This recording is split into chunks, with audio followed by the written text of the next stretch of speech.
We hope that the 2019 National Finals has been the best experience of your high school careers. The National Finals would not be possible without the hard work and dedication of the 140 volunteers and the Center for Civic Education and World Stride staff. Let's give them a hand.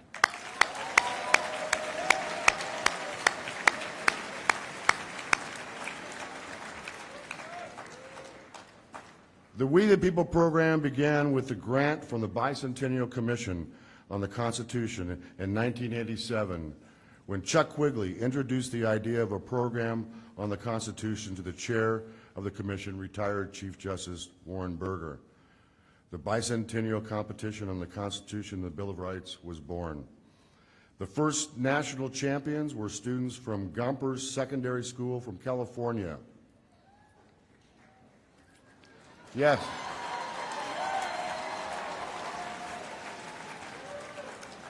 In 1991, the program was renamed the We the People, the Citizen, and the Constitution. Since 1987, over 30 million students have participated in the program, and over 37,000 students have participated in the national finals and sat in seats just like this. It is now my pleasure to introduce to you the Executive Director of the Center for Civic Education, whose vision of a national civic education program for elementary and secondary students came true. My boss, Chuck Quigley.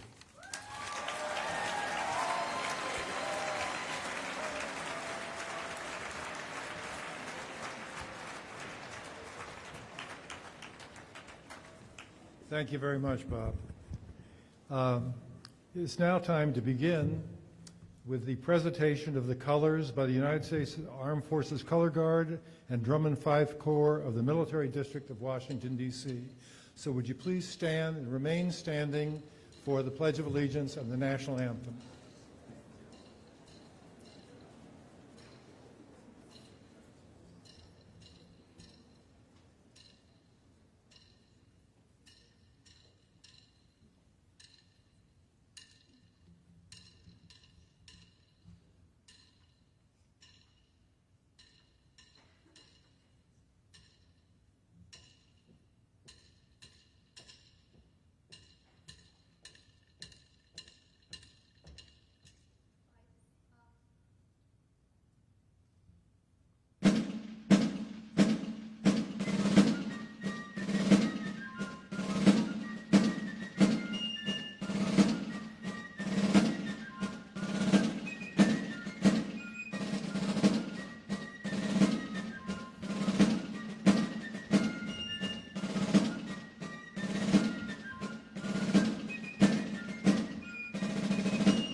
The Pledge of Allegiance will be led by Sylvia Bright and Gabrielle Gazette of Findlay High School, Findlay, Ohio.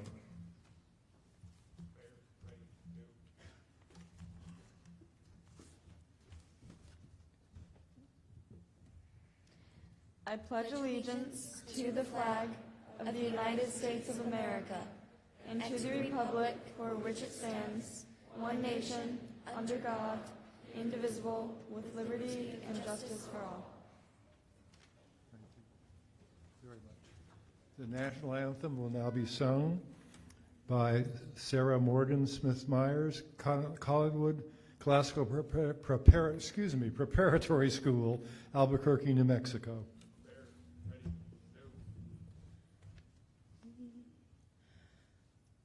Oh, say, can you see by the dawn's early light what so proudly we hailed at the twilight's last gleaming, whose broad stripes and bright stars through the perilous fight o'er the ramparts we watched were so gallantly streaming, and the rocket's red glare, the bombs bursting in air, gave proof through the night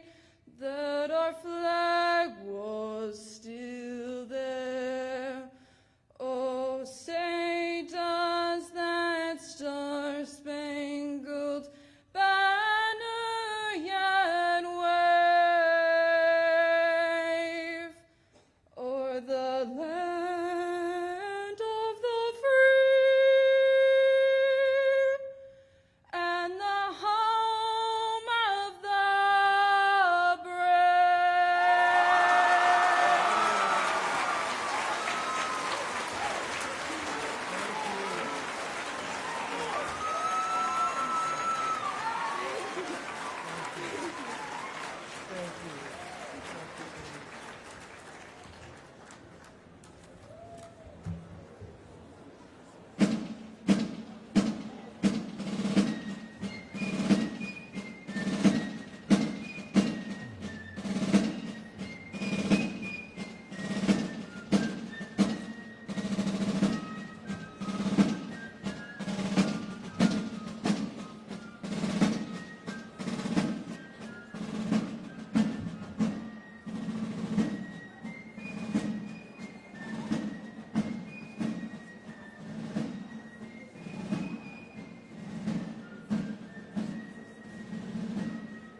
Please be seated.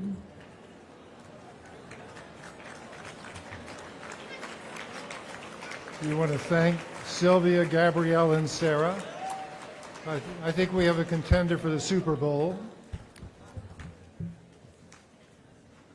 This is an evening to give thanks. We will be giving thanks intermittently, but there's certain special thanks we'd like to give. Bob has already mentioned WorldStride's staff, in particular, Mr. Brooks Hathaway, the Vice President of Special Events, Delton Hanson, the Program Director, and all of the account representatives, bus drivers, guides, and security to put all these details together. Thank goodness they did it, and I didn't have to.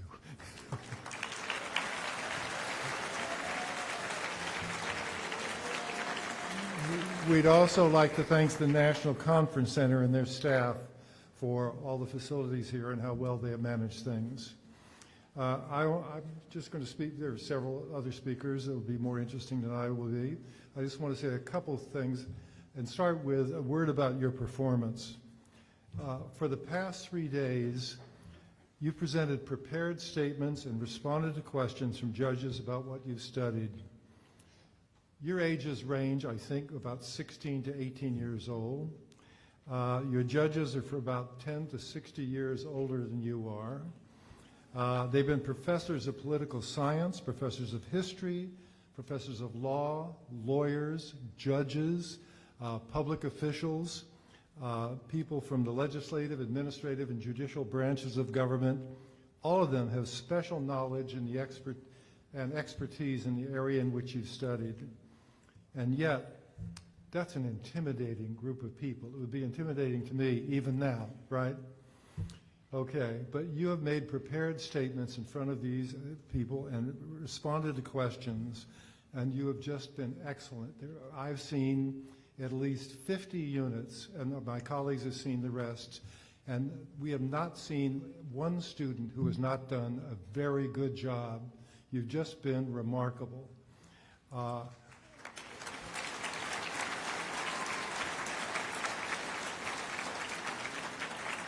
You know, you've impressed and inspired the judges, and you've impressed and inspired me. I can get very emotional about this, so I'm going to try and keep it straight. But, you know, I've been doing this civic education since 1957. And we started this program in about 1986, at full scale nationwide in 1987. And I was instrumental. In fact, I drafted the first textbook along with a political science colleague. And by the way, everything that we've done has been done as a member of a team, just as you've worked in teams. So there's no one person that deserves credit for it.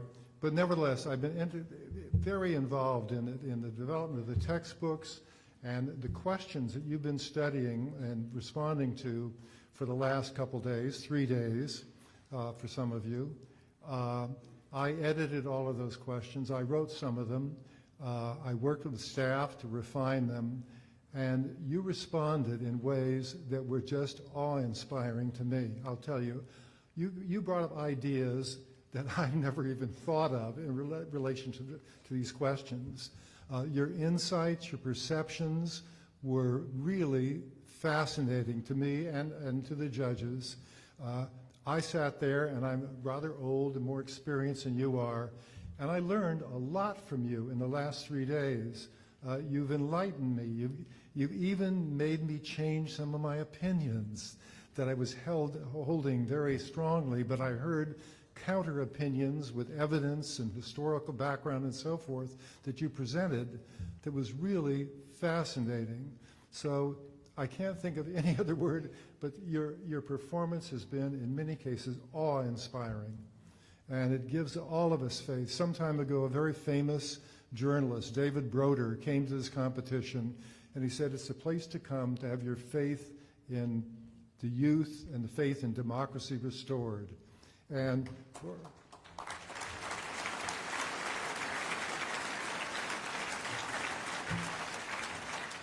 thank you. Now, I don't think I'm going to make a claim. I don't think it's an exaggeration to say that you know more about the Constitution, its history, and its contemporary relevance than 98% of the adults in the United States.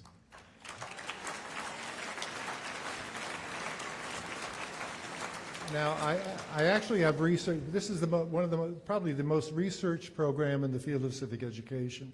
We contracted to Stanford University, to Georgetown University, I can't remember them all, Educational Testing Service, and they've all tested students, random samples of students have taken this program and compared them with random samples of students who've not. And students in this program have always, the random samples, outperformed the other students, not had the program. We also, I decided, I'll bet you do better than university students. So one year we did a random sample of We the People students and compared them with sophomores, juniors, and seniors in political science courses at University of California in Los Angeles. And the random sample of students from this program outperformed those university students who were specializing in political science on every facet of the test. It was remarkable.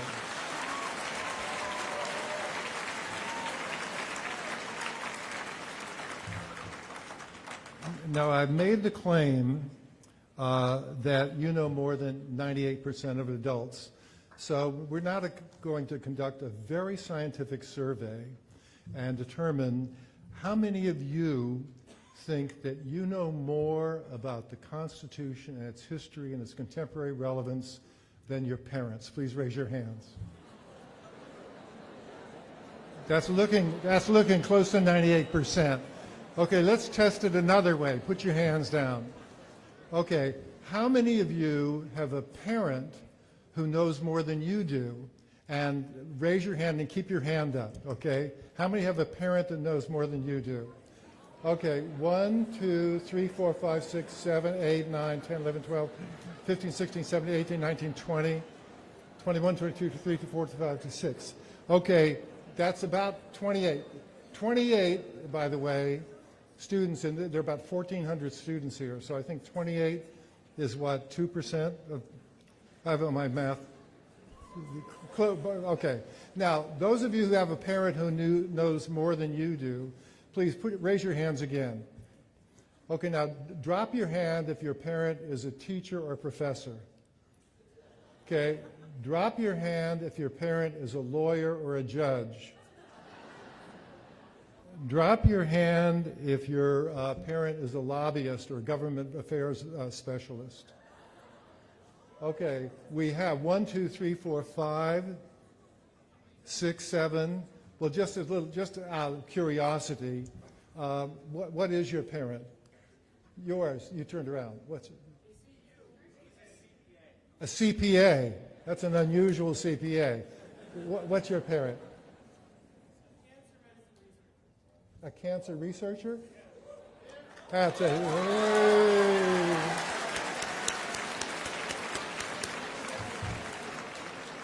Let's try one or two more. Raise your hand if your parent knows. Yes. Hey. Did anybody?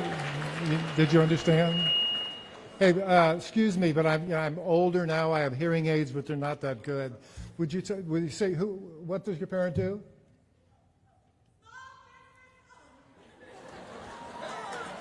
What?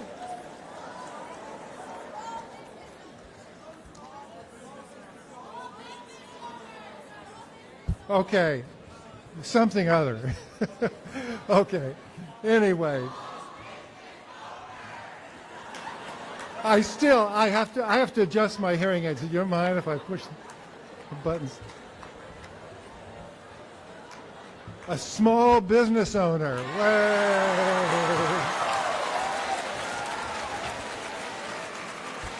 Now, have some sympathy. If you live long enough, you're going to have this same problem. Okay. Okay.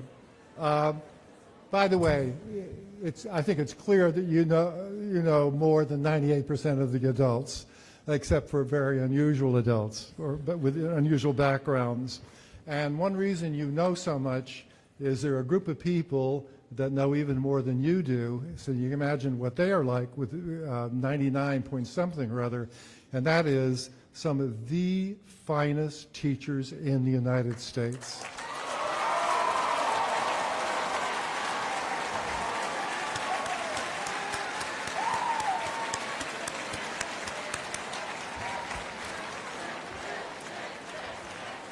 So I want to give a personal thanks and appreciation to not only the teachers, but the many people here who have supported the teachers, the school administrators, the parents, the school board members, and others who've all supported this program.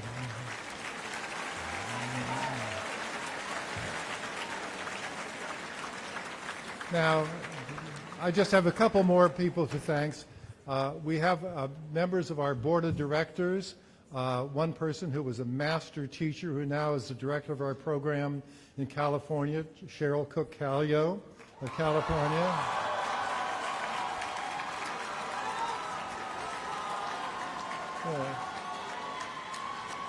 Ben Glickman. Where are you? Ben there? There you are. Okay. Ben Glickman was a student in our program, a judge in our program, and now a member of our board of directors. And then also Dan Wong, who's been a director. Okay. One other person is Sue Leeson here. She was a judge. Anyway, she judged Unit 1, and Sue Leeson is one of the principal authors of this version of your textbook that you've been studying. So.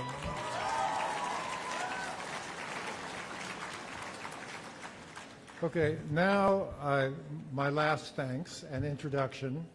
A dear friend and colleague who maybe 25 or 30 some years ago, I used to lobby because he was the chief of staff of Congressman Gus Hawkins, who is chair of the Education and Labor Committee that passes the authorization legislation for every education bill, elementary and secondary level in the United States. And Mark Molley, when Congressman Hawkins retired, I convinced him to come work at the center. He's helped us for more than 29 years. And for 29 years, he's been able to arrange to have those hearing rooms that we had today in the Congress. So it's my great pleasure to introduce my friend and colleague, Mark Molley. And I think he's been entertaining you for the last few days anyway. Good evening, everyone. And thank you for those kind words, Chuck. It's an honor and a privilege to work for the Center for Civic Education.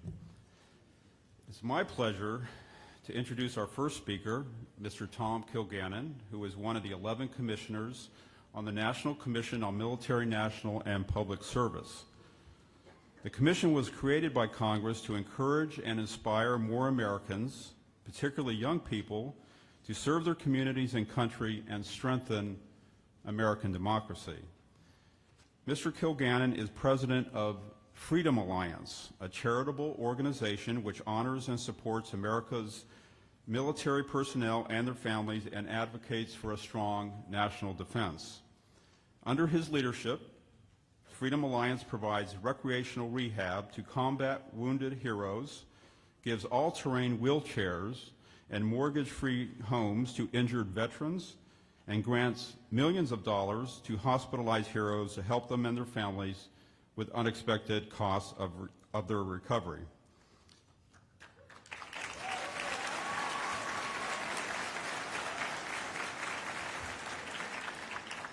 Through their scholarship fund, Freedom Alliance has awarded millions of dollars in college scholarships to the sons and daughters of America's heroes, military personnel who have been killed or permanently disabled in an operational mission or training accident.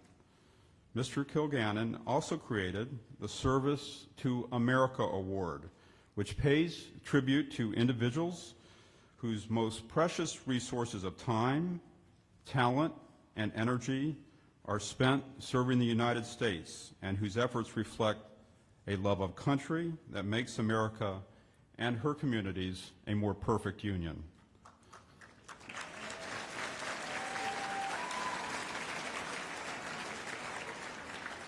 Please join me in welcoming Mr. Tom Kilgannon.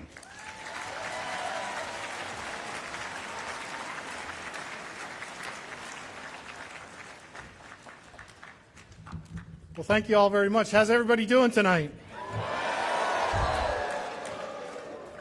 Are you happy to be out of class? Well, hello, and thank you for having me here. I want to welcome you to the Commonwealth of Virginia. This is the home to the NCAA men's basketball champions. And just across the river, it is also home to the defending Stanley Cup champion Washington Capitals. So it's appropriate that you're here because this is where champions are crowned. And while it's fun for us to brag on our athletic teams, your academic achievements are much more meaningful and of far greater consequence. So in advance, let me congratulate the finalists, the award recipients, the award winners, and all who participated. This program requires a lot of hard work, and you've all accomplished a great deal. I've heard many of the challenging questions that were posed to you during the competition, and I can't help but be impressed by the eloquence of your answers. And I have to confess, if I were in your seat and those questions were asked of me, I'd have to invoke my Fifth Amendment protection against self-incrimination. So, on behalf of my fellow commissioners, we appreciate the opportunity to be here and tell you a little bit about our charge. And since our work began, we've learned a lot from the great people at the Center for Civic Education. So I want to thank you, Mark, for that very kind introduction, your gracious hospitality, but mostly for the wonderful work that you and your colleagues do for our students and teachers. The Commission on Military, National, and Public Service was created because in 2015, the Secretary of Defense lifted restrictions on female serving in military combat units. And what followed was a debate over whether or not that decision should then require all women to register with selective service for the purpose of a draft, just as men are required to register with selective service.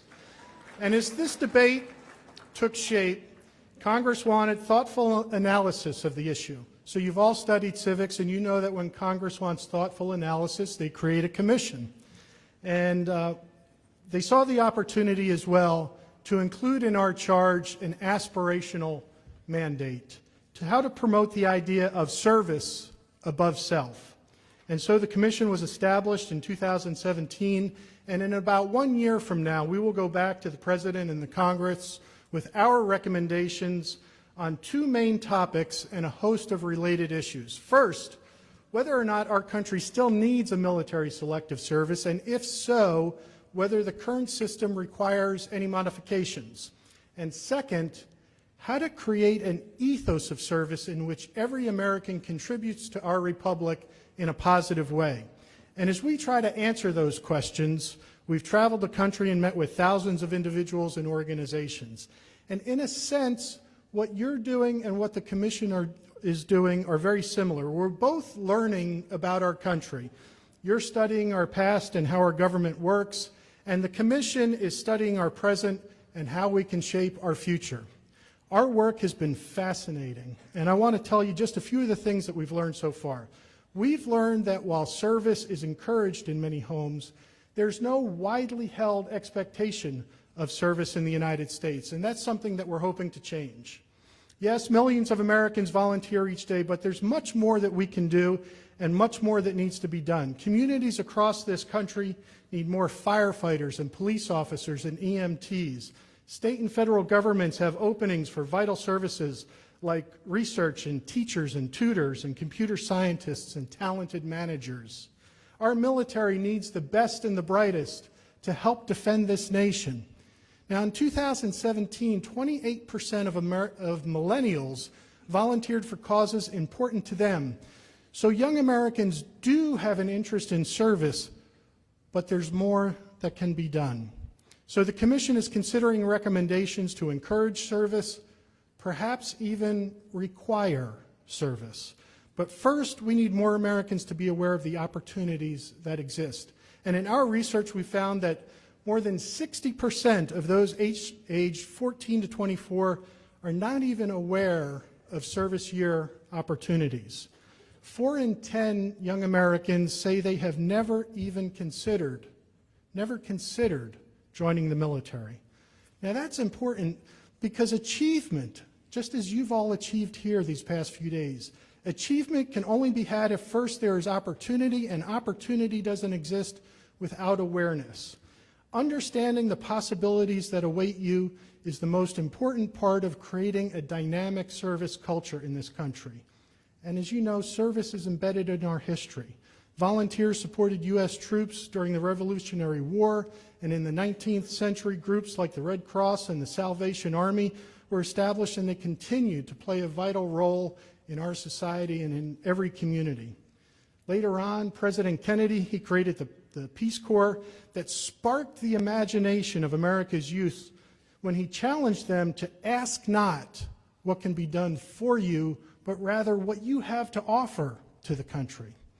Service is a part of the American character, and everywhere we've gone, we've heard about the influence of civics education and how it can have the influence it has in creating a servant's heart. For example, students with a civics education are 4 times more likely to volunteer and participate in their communities. A civics education also increases voter participation and reduces dropout rates. But too few students get a quality civics education, and they struggle to understand the rights and responsibilities of citizenship. Our democracy requires citizen participation, and to improve our civic health, we're considering policy recommendations such as whether or not to create universal service, and if so, should that be a voluntary or a mandatory proposition? We're also considering ideas for programs to enhance school-based service programs. Now, everybody here is grounded in civics education, but how can we provide that learning experience to more Americans? We want your thoughts on that and the other recommendations we're making, so we're asking you to visit our website at inspiretoserve.gov and take a look at what we're offering and give us your feedback, because that's going to help us make more and make better recommendations to the President and the Congress. In May and June, we're going to have a few more public hearings, and they're going to explore the nexus between civics education and service in America. And by virtue of your presence here today and your participation in this program, you all are now well positioned for leadership roles in our society. Service in the CIA, the Peace Corps, elected office, or the armed forces just might be in your future. And I encourage you to consider these options and others. If your curiosity is piqued by such opportunities, take a chance and follow your dreams. I've known many people who've had these or similar opportunities, and they wouldn't trade those memories for anything. When you hear these people say those magical words, "I served my country," you detect a personal pride and a professional satisfaction like no other. And I hope the decisions that you make in the years ahead will offer you that same kind of fulfillment. As you consider your choices, also remember this: there is nobody who loves you more than your parents do. Keep them in the process. Get their advice.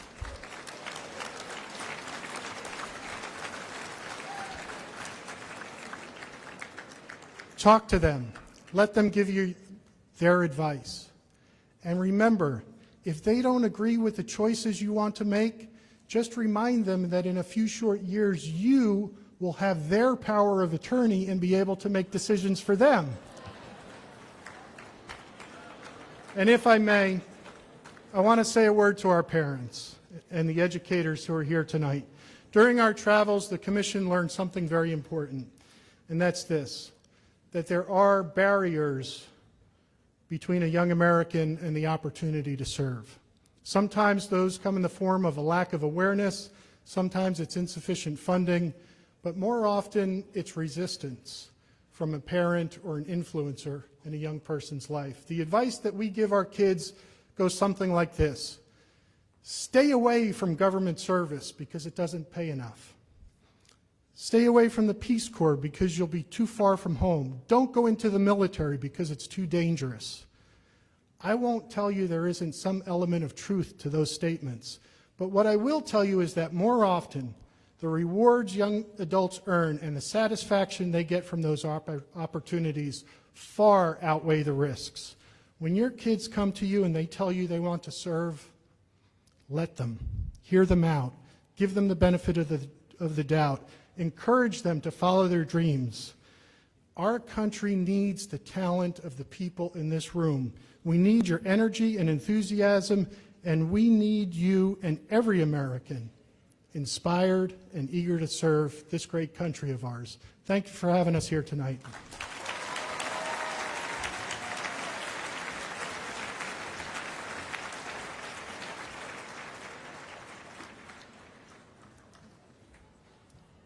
Thank you, Mr. Kilgannon. One more round of applause for that.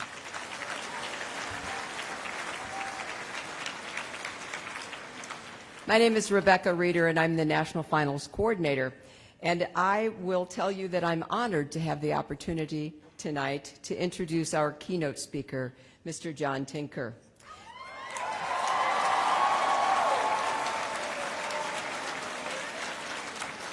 I also think it's awesome to be in a room with kids who think John Tinker's a rock star. I think that's really neat. The case in which Mr. Tinker was the first named petitioner was heard by the Supreme Court in the year I graduated high school. I was your age.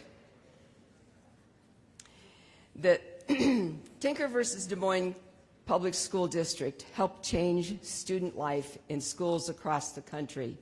I saw that firsthand.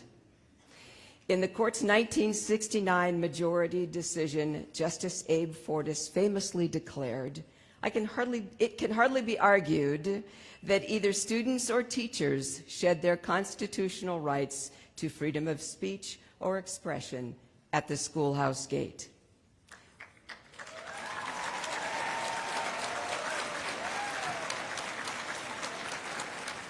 Many years later, as a classroom teacher, I taught Tinker to elementary students.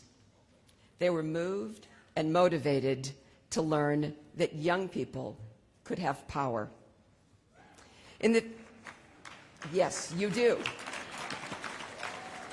In the 50 years since the Supreme Court decision, John has remained a committed Peace Corps activist. Along the way, he's done a variety of work.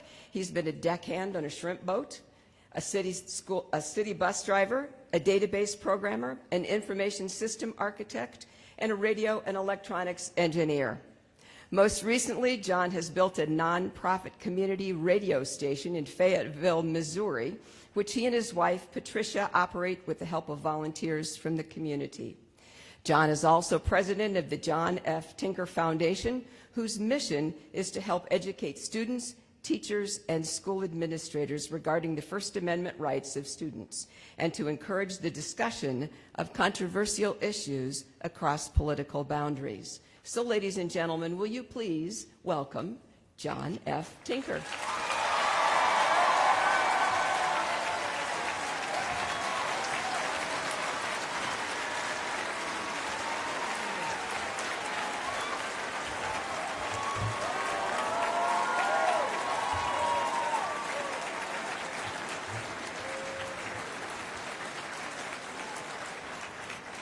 Give me that sign, will you? We just took a whole bunch of pictures, right? So I want to take a picture, maybe a couple pictures. Can I get a peace sign from?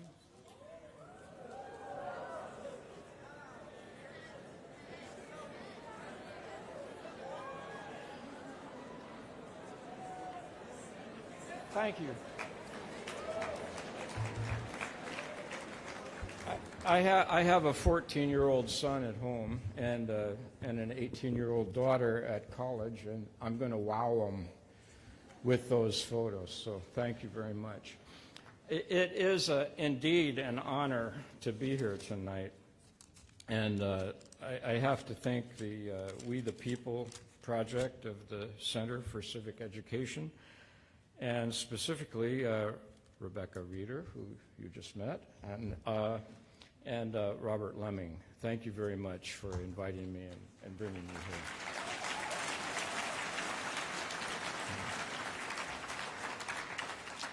here. I don't have a lot of time tonight, and I've been thinking for a long time what I should say to this collected group of very astute, bright, inspired, and inspiring young people today, because truly you are the future. I know you've heard that, and I know it's a cliche, but I know that it's true.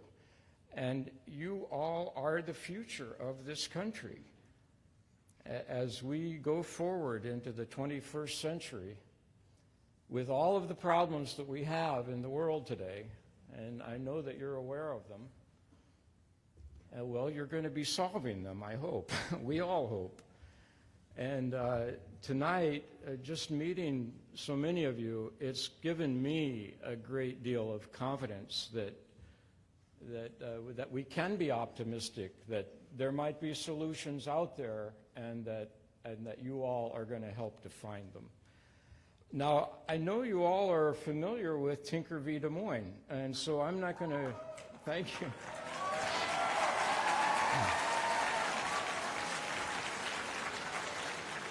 So I don't want to run you through what I would normally tell an audience of people who are not so familiar with the case, but I would like to back up quite a few years and tell you some of how that came to happen.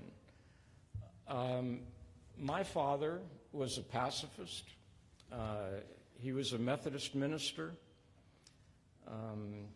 He got one of his early charges was in a church in a small town of Wapello, Iowa, and he wasn't sure how he was going to be received as a pacifist in Wapello, Iowa. But as it turned out, Wapello, Iowa was populated by a number of people who had left Germany, who had fled the Prussian militarism that eventually led to World War I, was a big component of World War I. And he was welcomed into that community. The next town that he went to was a small town called Atlantic, Iowa, and it had a population of about 4,000 people, one Methodist church, and one swimming pool, and one black family. In the whole town, there was one black family, and the kids were not permitted to swim in the public swimming pool. And this was actually a violation of Iowa law. Iowa had a law of public accommodations law dating back to the 19th century. Iowa was very progressive when it came to race relations, at least back then. But by the early 1950s, I was born in 1950, and I was 4 years old in Atlantic, Iowa. My dad was the minister at the Methodist Church, and he found out that the black kids in town were not permitted to use the public swimming pool. And so he brought this matter up to the town council, and it was the law. They had to permit it. But the congregation in his church did not appreciate that he had made this a public issue in the town, and he considered that my father was divisive of the community, and so they didn't renew his contract at the church. So we moved to Des Moines, Iowa, and my mother decided that her children needed to have some black friends, and so she made friends with civil rights leaders in Des Moines, including a woman named Edna Griffin, who had won an Iowa Supreme Court case in 1948, desegregating the lunch counter at the Katz drugstore in Des Moines. Her son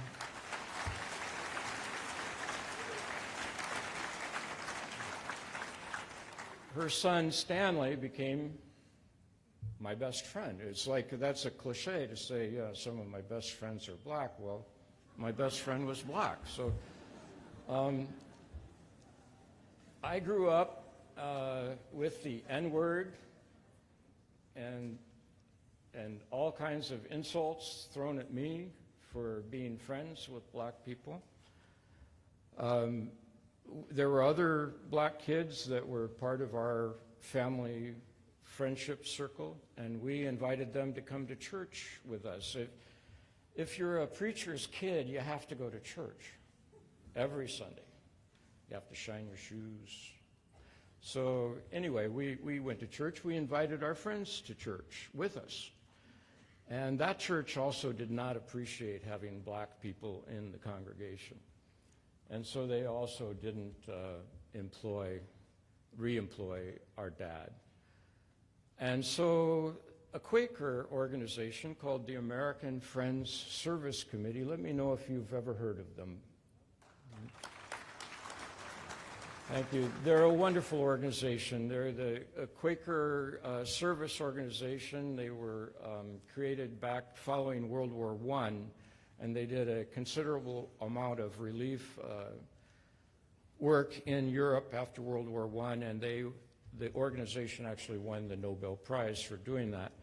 So our father became the Secretary for Peace Education for the American Friends Service Committee. That was in 1962. Now, looking at our history, we'll look at the history of the Vietnam War. The French lost in 1954. There were supposed to be elections in 1956. The United States didn't think those elections were a good idea because they knew that Ho Chi Minh was going to win by a landslide in Vietnam. And so we colluded with the Diem regime in South Vietnam to prevent those elections. And we began the engagement in Vietnam, the military engagement, ultimately leading to 500,000 troops, approximately, is that correct, that were in Vietnam. So by 1965, there was an operation called Rolling Thunder. And this was the bombing of Vietnam by the B-52 aircraft. This is the heavy bomber in the U.S. arsenal. And we were bombing lots of things. We were bombing industry in North Vietnam, but we were also bombing thatched roofs and a peasant population. And that affected us. We knew about this, and it really affected us strongly. We thought this was a great moral lapse on the part of our country, and we didn't know what to do about it. And so in the end of 1965, there was the first large anti-war demonstration in Washington.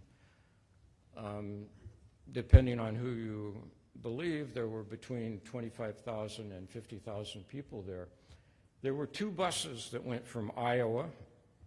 A coalition of peace groups in Iowa sent these two buses, and I asked my parents if I could go along on that trip, and so I did. And on the way back from that demonstration, there was a discussion on the bus, what could we do to continue to protest the U.S. involvement in the war and to express our dissent regarding the war.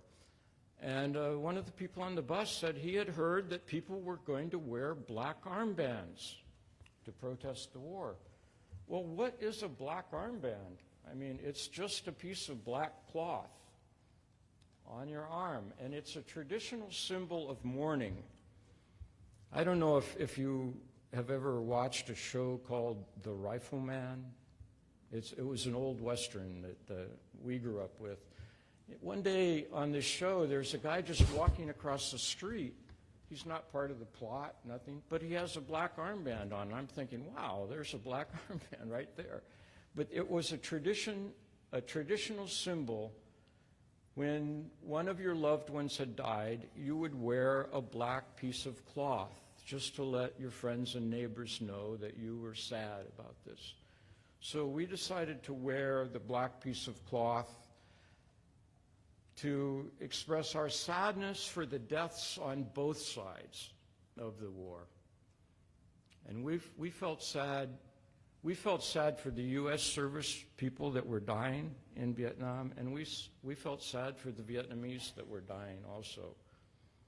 And we also were encouraging the adoption of Robert Kennedy's idea for a truce in Vietnam that Christmas. So anyway, that's why we got that's what we got kicked out for. We got suspended from school for wearing this black piece of cloth. I'm not going to go on with that story because you know so many of you already know the story. It would be kind of pointless for me to repeat it here. But I would like to, in just a few minutes that I have, I'd like to discuss what it means to have a value system.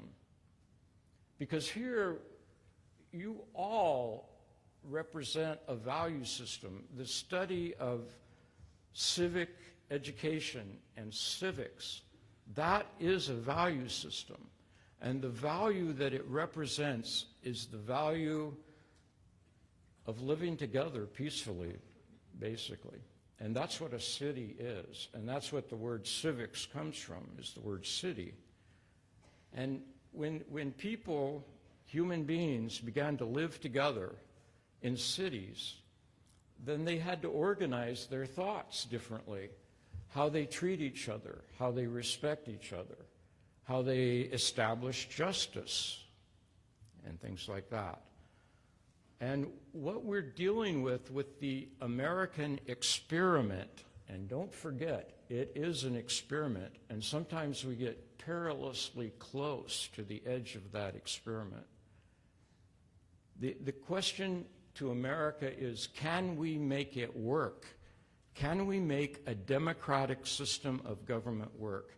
And you all, and the civics program, this whole program is about making it work. And it's not really an experiment if you don't give it your best shot. And that's what's so endearing to me in this group of young people, is that you're giving it your best shot, and that's really what we need. And back to values a second. I knew a man once, and he was an anti-war guy, and he was wealthy, and he was invested in military industry. And I said, well, how do you square that? And he said, well, sometimes it's not best to put your investment where your values are. And I thought about that a long time. And I finally concluded that no, where you put your investment tells us what your values are. Those are your values. And so when I see this group of students and teachers and administrators putting their investment in democracy, in making democracy work, I think your values are just exactly in the right place. And so, thank you.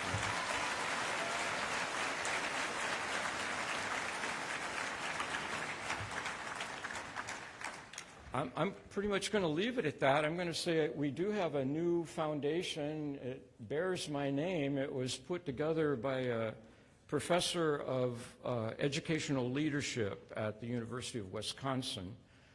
And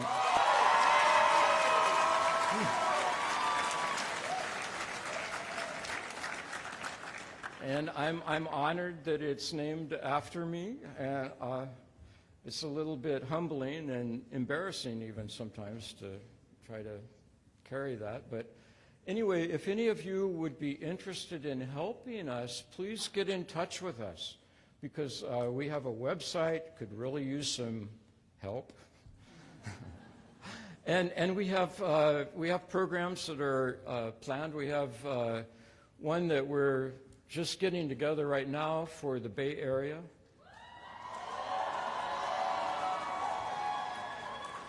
And if we get support, we're gonna try to put them together all over the country.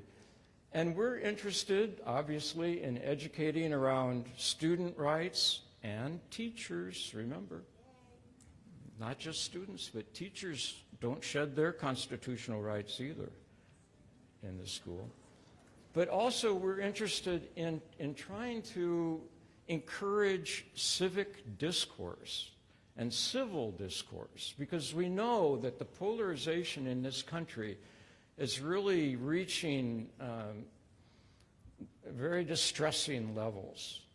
And if you've ever tried to talk to somebody who's on the other side of the fence on a political argument, and if you've ever noticed that you may disagree with people as people, but you still you find that they're a human being and you kind of like them anyway.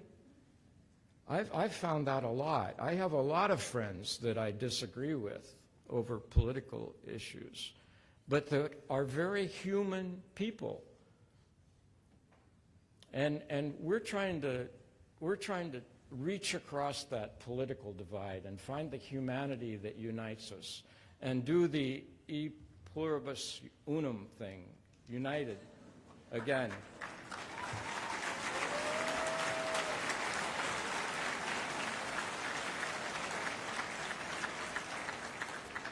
So with that, I'm going to call it quits, and please do stay in touch if you're interested in this, and I have a feeling that a number of you are. So thank you very much. It's been a great pleasure.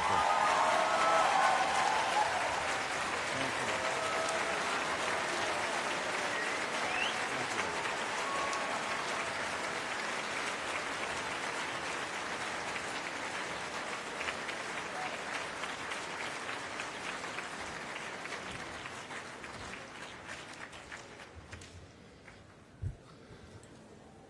Wow.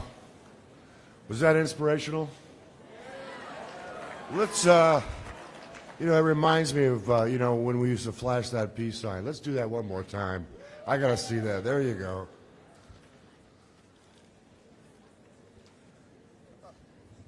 Chuck mentioned it briefly, the group of people in this room partially responsible for the success of all of you, because I know you're individual learners as well. And you know that's the group of teachers, right? So, will all the teachers make your way to this side of the room over here?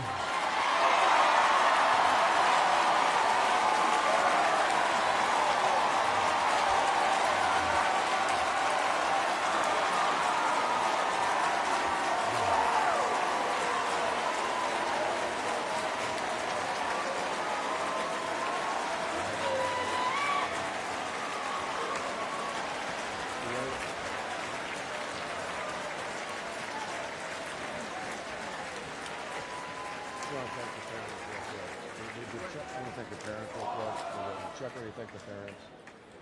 Yes. Okay, all right.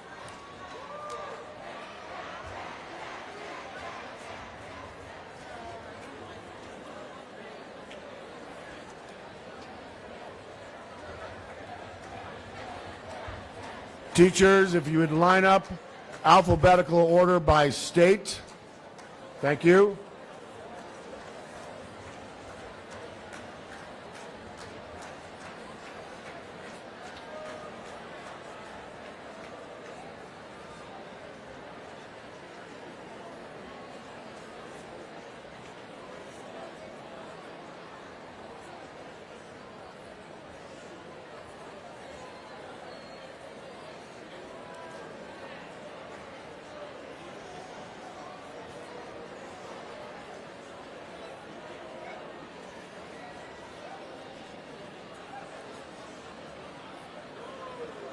I know you appreciate your teachers as we do.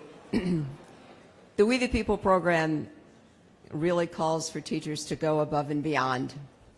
And your teachers have. Not only have they gone above and beyond, they brought you here. I mean, you know, this is a national competition. So these are the best of the best. So we'd like to introduce them and recognize them one at a time as they walk across the stage. From Alabama, Vestavia High School, Amy Maddox and Jane Schaefer.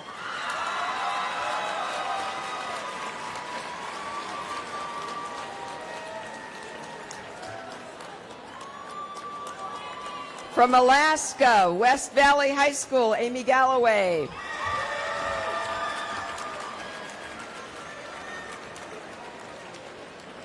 From Arizona, Mountain View High School, Nancy Lindblom.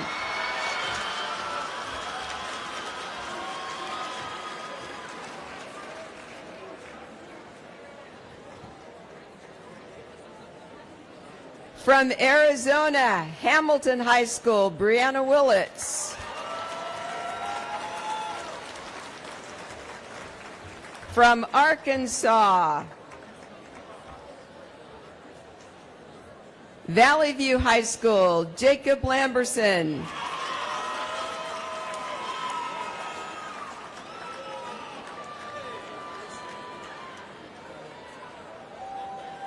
From California, Amador Valley High School, Stacey Sklar.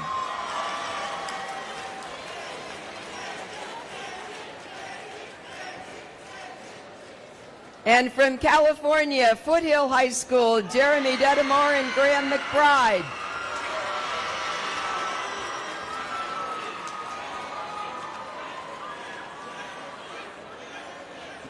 From Colorado, Denver East High School, Susan McHugh.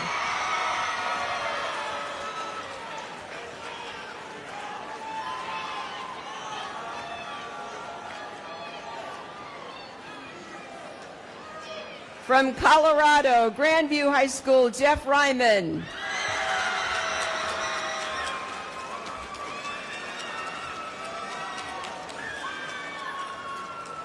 From Connecticut, Trumbull High School, Katie Boland.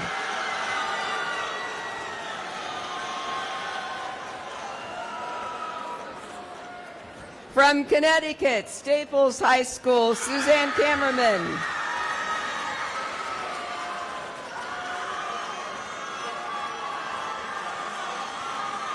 From Delaware, Smyrna High School, Mrs. Lindsay Alexis.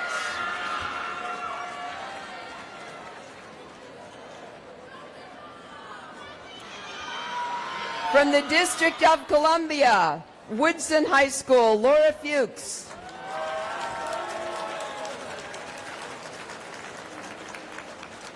From Florida, Miami Arts Studio, Marta Salazar and Juan Del Rio.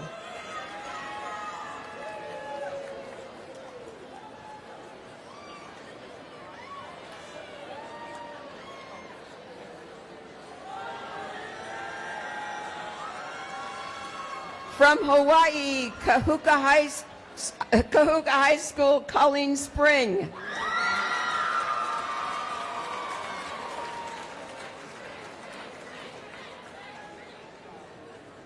From Hawaii, Mililani High School, Jason Duncan.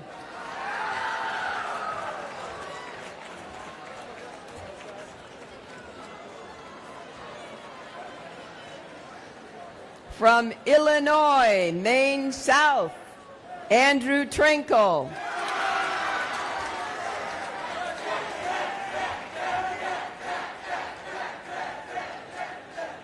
From Illinois, St. Joe Ogden High School, Marshall Schott.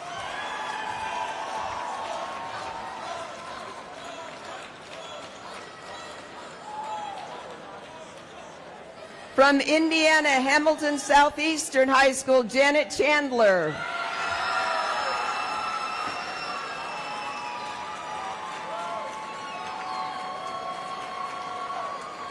From Indiana, Fishers High School, Elizabeth Paternoster.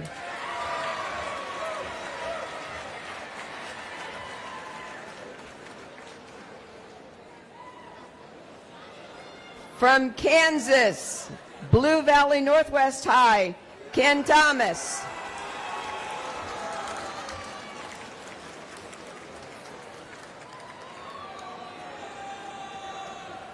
From Kentucky, Highlands High School, Megan Boyman-Hennies.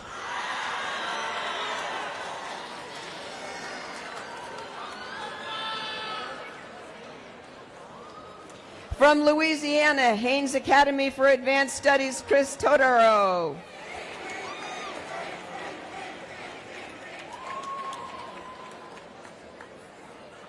From Maine, Marshwood High School, Matt Sanzone.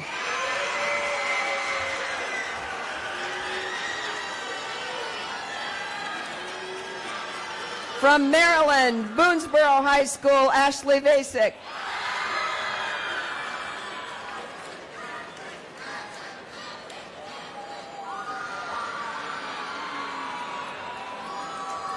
From Maryland, St. Charles High School, Haley Ressler and Michael Colatruglio.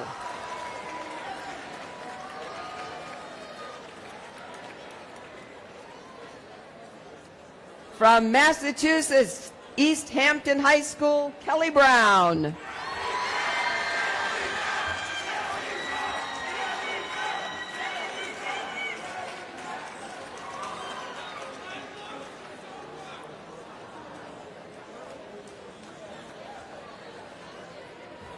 From Michigan, East Grand Rapids High School, Adam Horos.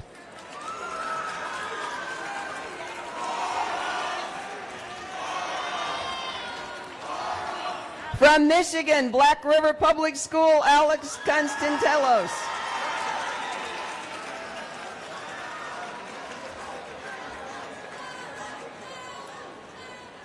From Minnesota, Cannon Falls, Junior Senior High Schools, Heather Lakshmi and Steven Strauss.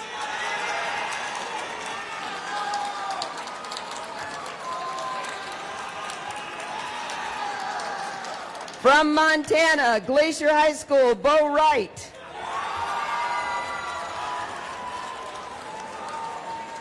From Nevada, Reno High School, Richard Clark.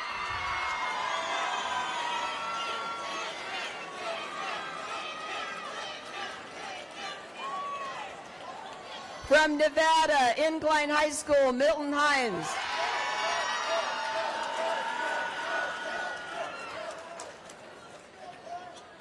From New Jersey, East Brunswick High School, Alan Broadman.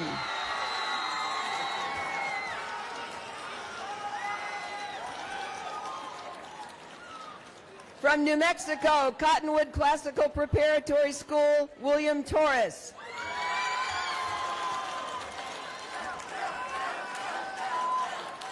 From New York, Half Hollows Hill High School, David Pittman.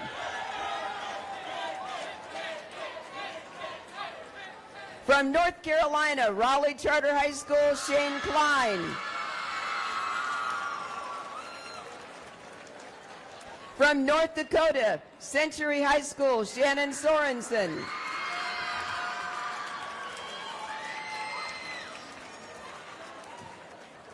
From Ohio, Findlay High School, Mark Dickman.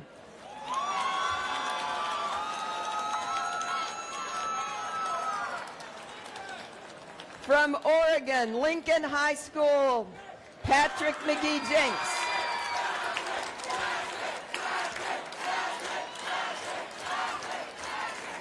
From Oregon, Grant High School, Angela DiPasquale.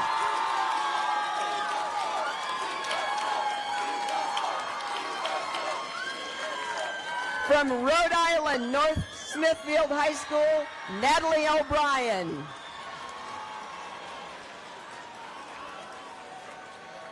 From South Carolina, Wando High School, Misty Leclerc.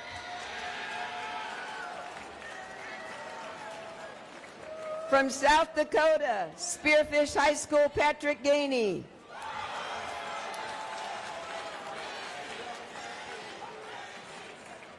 From Utah, Green Canyon Skyview High Schools, Michael Rigby and Andrea Thompson.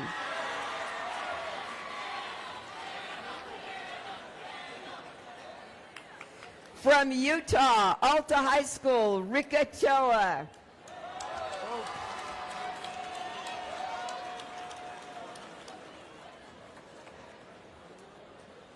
From Virginia, Maggie Walker Governor's School,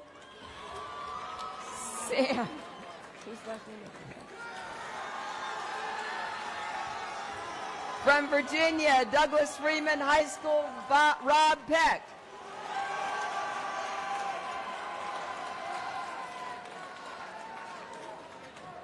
From Washington, Tahoma High School, Gretchen Wolfing.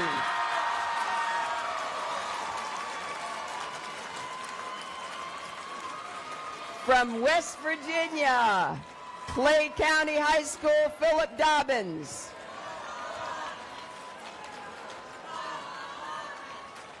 From Wisconsin, Wauwatosa West, Chad Metesky.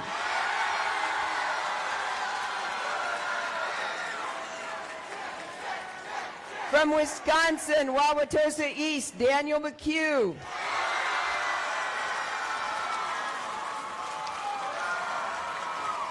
From Wyoming, Jackson Hole High School, James Rooks.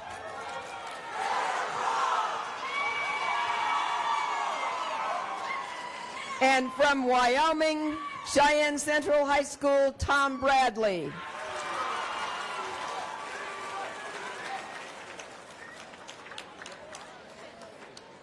Thank you. You're welcome. You're next.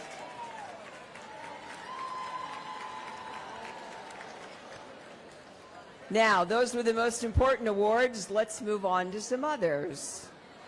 And to announce those awards, I would like to introduce to you Mr. Chris Kenton.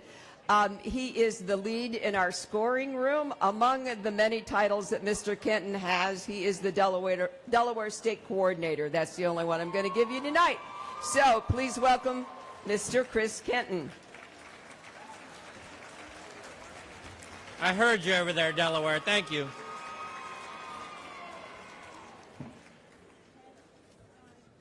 So first of all, the last time I checked, there are over 500 people watching live on Facebook Live right now. So if you've got some family or friends or teachers, turn around, wave to the camera real quick so your parents can see you. All right. Now, I know that my wife and kids are watching, and I'd just like to say it's a school night. Go to bed.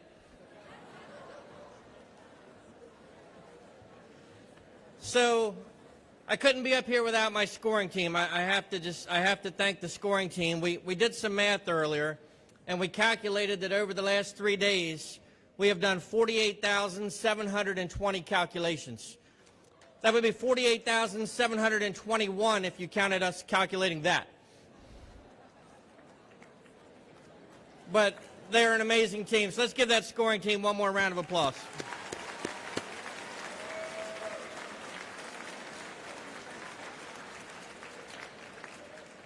All right, the moment you've been waiting for. Let's start off with our special unit award.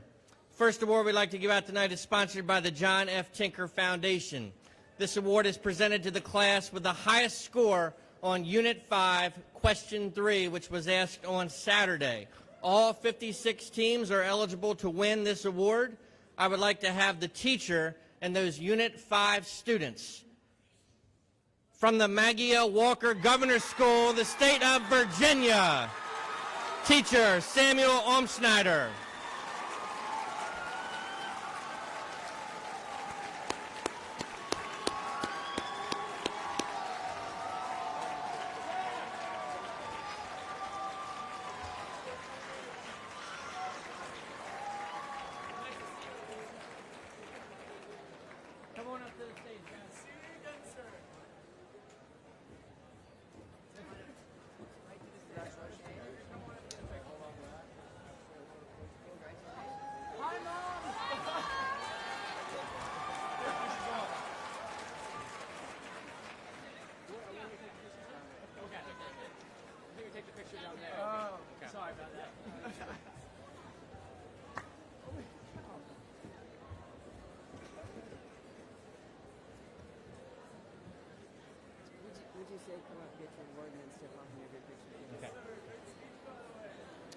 All right, the next set of awards will be our unit awards. We would like the teacher and the winning unit team members. When we call out the winners, come on up, get your award, then we'll have you step down and get some photos. So Unit 1, what are the philosophical and historical foundations of the American political system? The team that scored the highest total over the first 2 days of the competition, the winners are from Skyview Green Canyon High School, Utah. Teachers Andrea Thompson and Mike Rigby. Can we have the teacher and the winning unit members come on forward?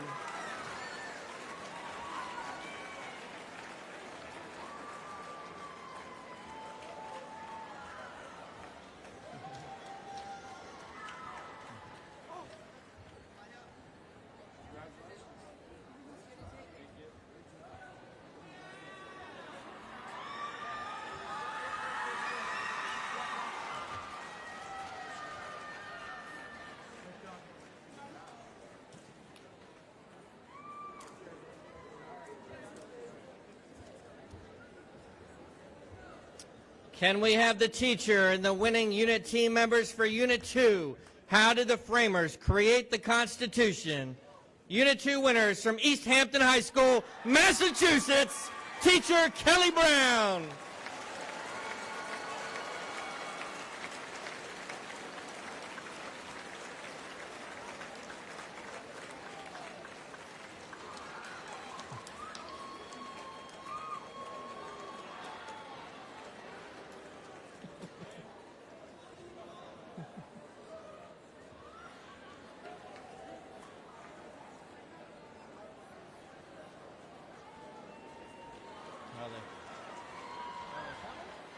There they come.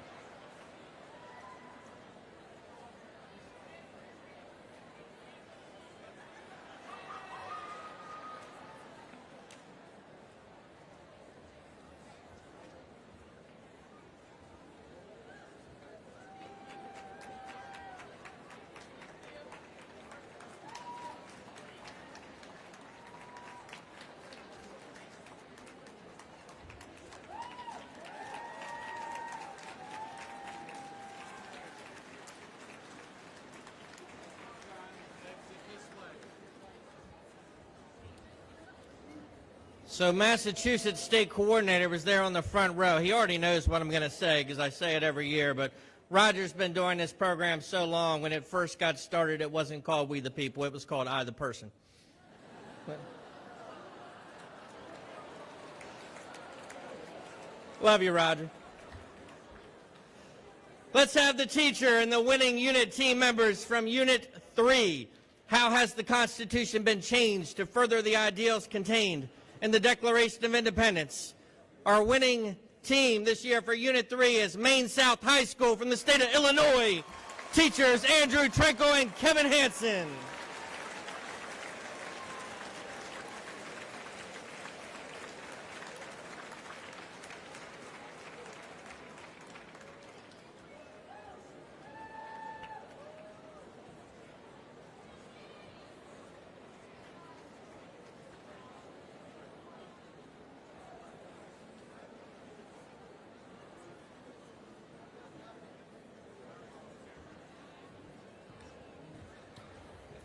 Once again, the teacher and the winning unit team members for Unit 4, please come forward. Unit 4 is how have the values and principles embodied in the Constitution shaped American institutions and practices. This year's Unit 4 winner is Incline High School from the state of Nevada Wild, teacher Milton Hyams.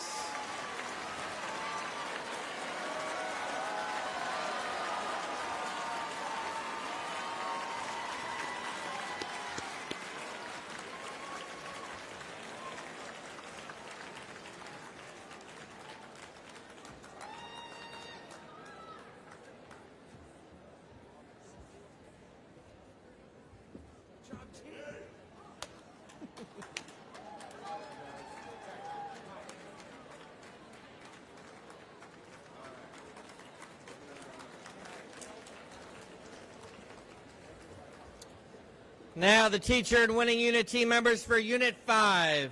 Unit 5, what rights does the Bill of Rights protect? This year's winner, Wauwatosa East High School, Wisconsin wildcard, teacher Dan McHugh.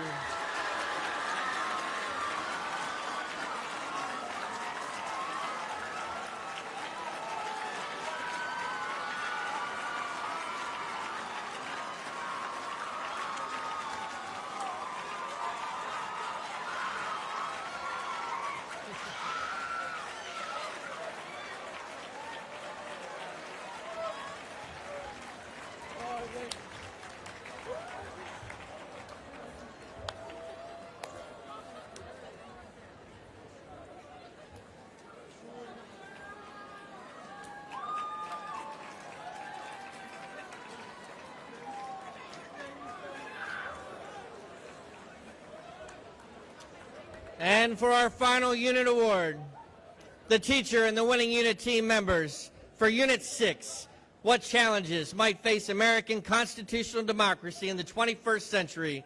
Our winning team is from Mountain View High School, the state of Arizona, teacher Nancy Lindblom.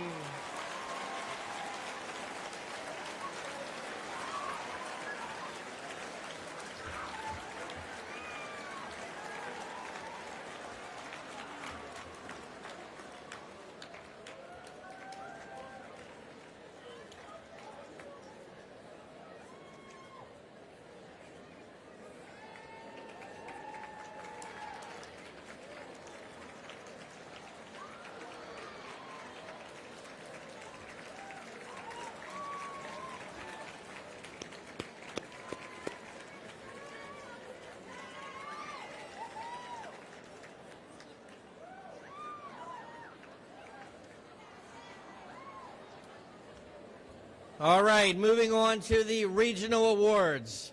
The regional awards are presented to the 5 schools, one in each geographic region, with the highest cumulative scores during the first 2 days of competition. We would like for a teacher and one student from each unit, please come forward when your name is called. Region 1, the Western States. This year's winner is Reno High School from the state of Nevada, teacher Richard Clark. can we have the teacher and one student from each unit come forward?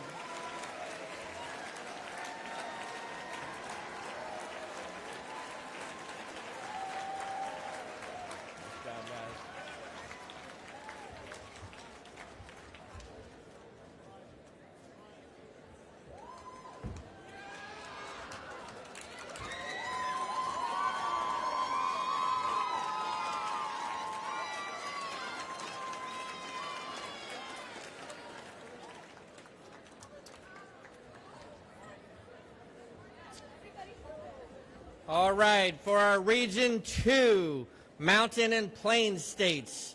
So again, can we get a teacher and one student from each unit?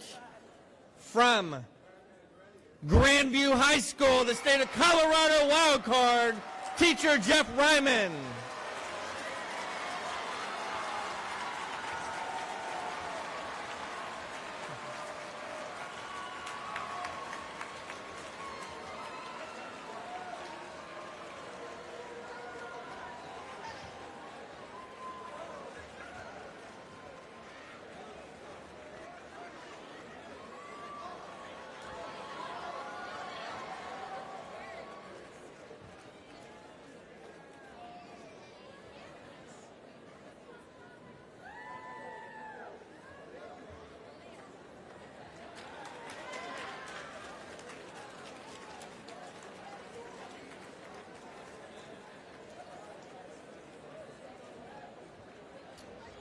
All right, Region 3, our central states.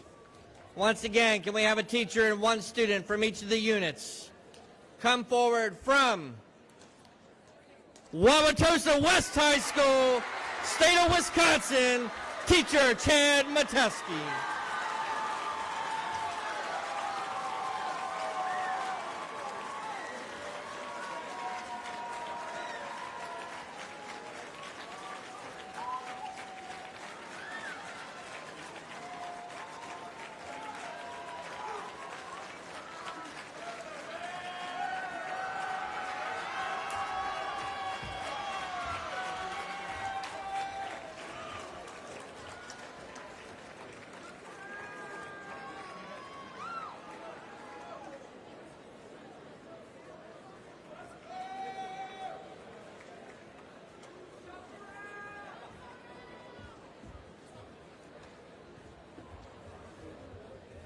Region 4, the southeastern states.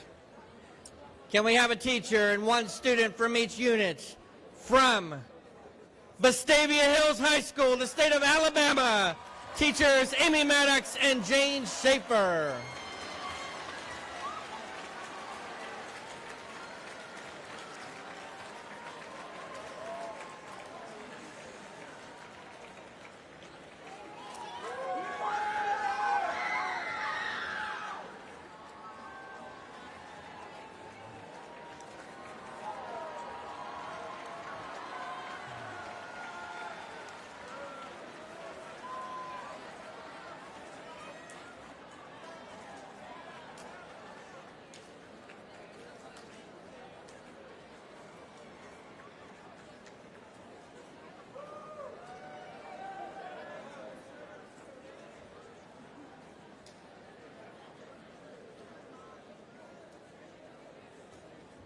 And finally, from Region 5, the northeastern states, can we have the teacher and one student from each unit? Come forward from Trumbull High School, the state of Connecticut, teachers Katie Bolin.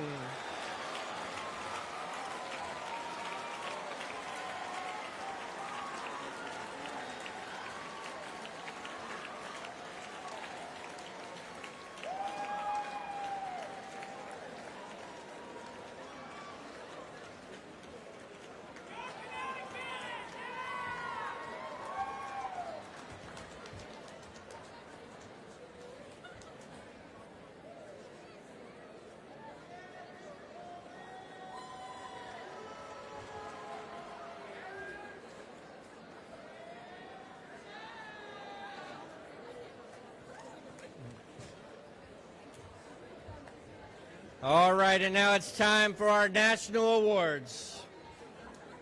They are presented to the schools with the highest cumulative scores during the 3 days of competition.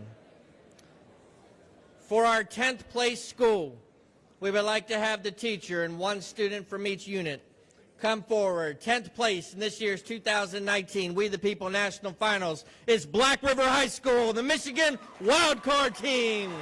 Teacher Alex Constantintelos.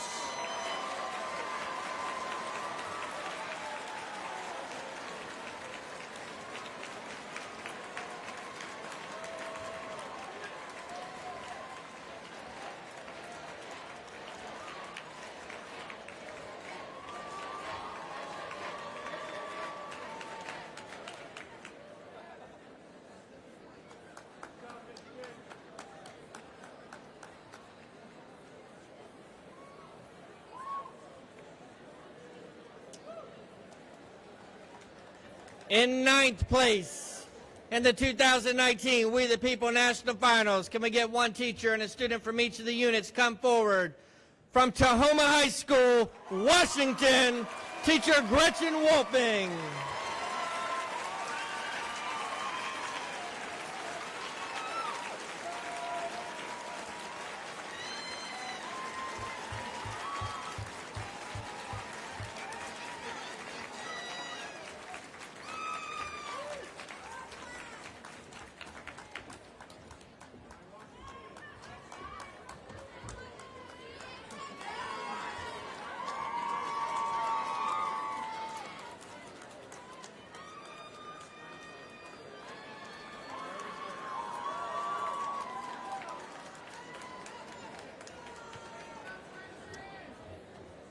For the team coming in 8th place in this year's national finals, can we have the teacher and a student from each unit from Fishers High School, Indiana Wildcard, teacher Liz Paternoster.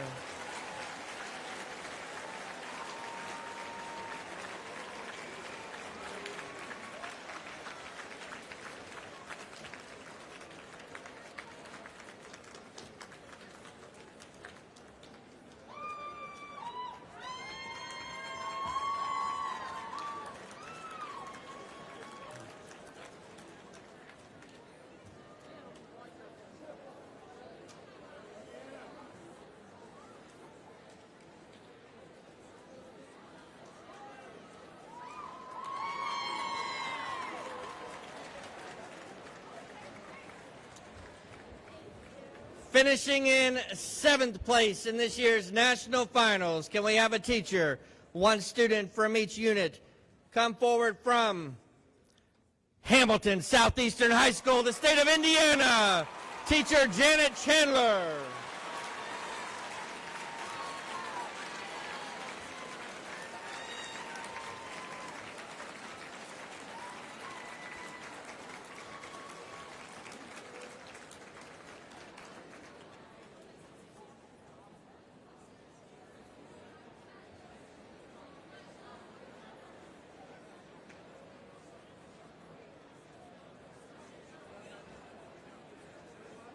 You can come up, you can come up.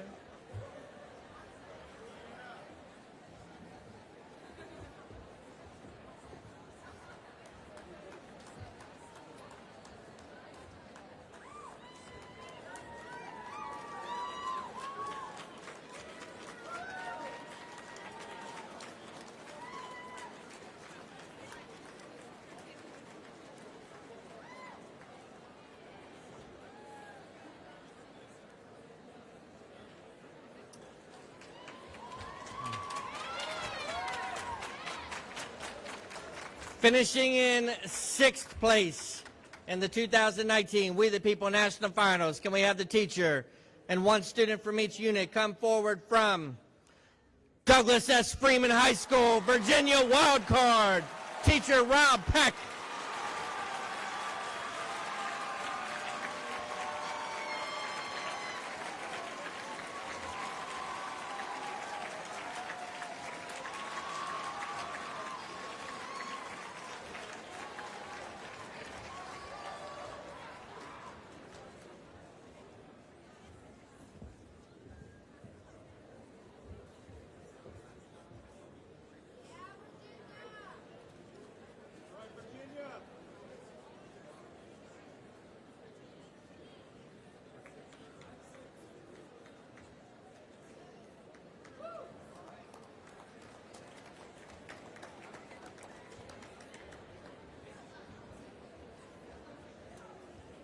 Finishing in 5th place in the 2019 We the People National Finals.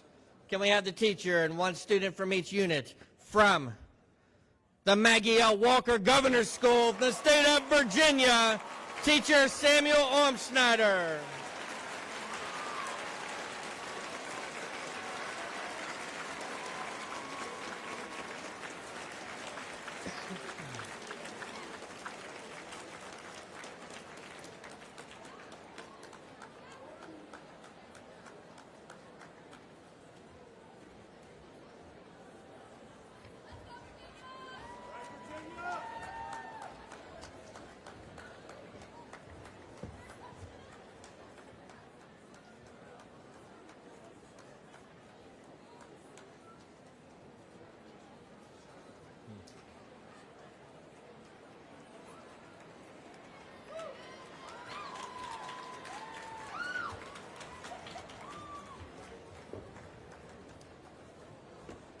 Finishing in 4th place at this year's National Finals. Once again, can we have the teacher, one student from each unit, come forward from Lincoln High School, the state of Oregon, teacher Patrick McGee Jenks.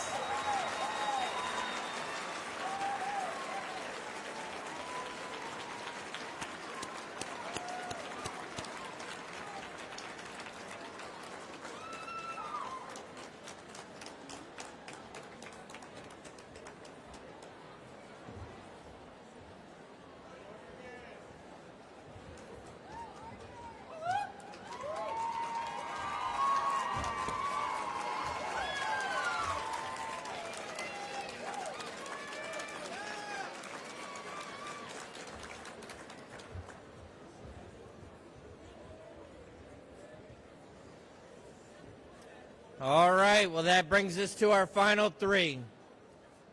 For our 3rd place team, we're going to ask the teacher and the entire class to come forward. Finishing in 3rd place in the 2019 We the People National Finals, with the teacher and all the students from Grant High School, Oregon Wildcard, teacher Angela DiPasquale.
Once again, a big round of applause for the 3rd place team from Grant High School in Oregon.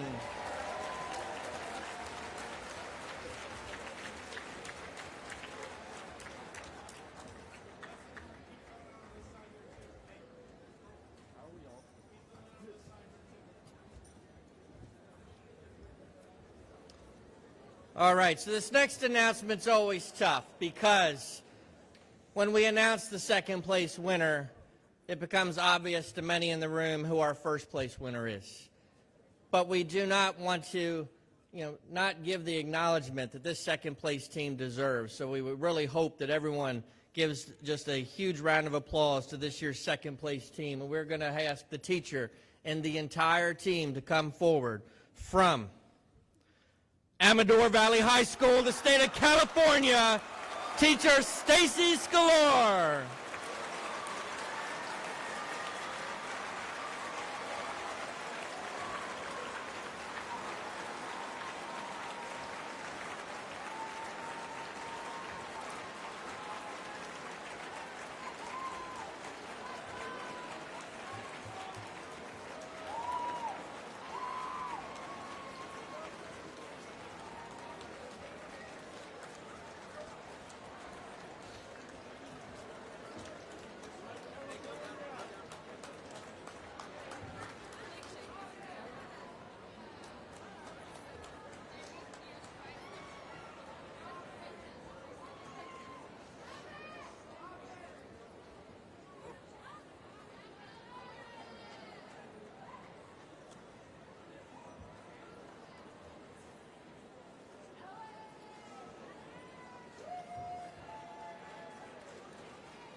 Well, that leaves us with one team left. I see the cameras up. Parents are ready. Can we have the teacher and the entire class from Denver East High School, the state of Colorado, teacher Susan McHugh, Matt Fulford, your 2019 We the People National Champions.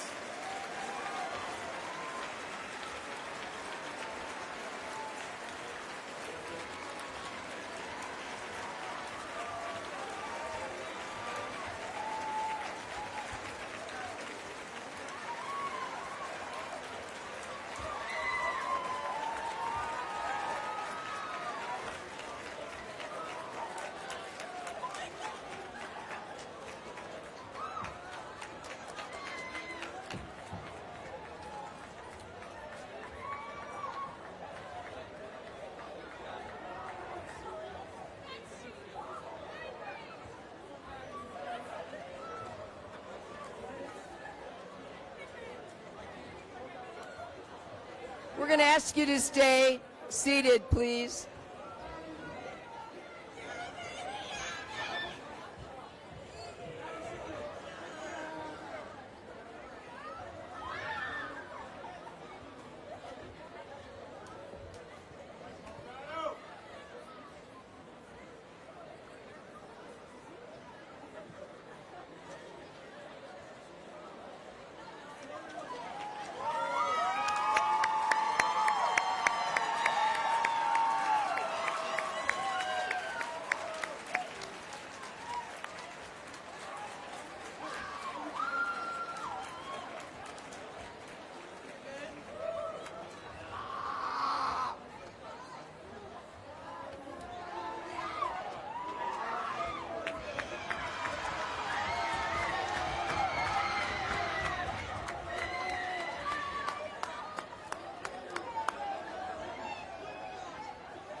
On behalf of the Center for Civic Education, we want to thank everybody here. Congratulations to everybody.